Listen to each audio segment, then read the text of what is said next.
नमस्कार शेतकरी बांधवांनो, पुन्हा एकदा तुमचं किसान मराठी न्यूज या यूट्यूब चॅनलवरती स्वागत आहे। शेतकऱ्यांसाठी मोठी बातमी आहे, कारण आजपासून पुढील 72 तासात राज्यात ढगाळ वातावरण पाहायला मिळणार आहे। तर काही जिल्ह्यात मुसळधार ते अतिमुसळधार, तर काही जिल्ह्यात गारपीट, तर काही जिल्ह्यात अक्षरशः वादळ वारे आणि मुसळधार पाऊस होणार आहे। बघा, प्रत्येक जिल्ह्याची अपडेट आपण पाहणार आहोत, त्यामुळे व्हिडिओ शेवटपर्यंत पहा। विदर्भातील यवतमाळ, वर्धा, नागपूर, चंद्रपूर, गोंदिया आणि गडचिरोली या जिल्ह्यांना आज वादळी पावसाचा ऑरेंज अलर्ट जारी करण्यात आलेला आहे।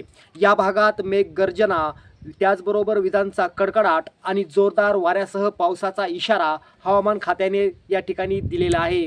तर मराठवाड्यातील जर बघितलं तर नांदेड, लातूर, बीड, धाराशिव, छत्रपती संभाजीनगर, जालना, हिंगोली या जिल्ह्यात ढगाळ वातावरणासह हलक्या सरी कोसळण्याची शक्यता आहे। तर मध्य महाराष्ट्रातील कोल्हापूर, सांगली, सातारा या जिल्ह्यांना पावसाचा इशारा देण्यात आला आहे।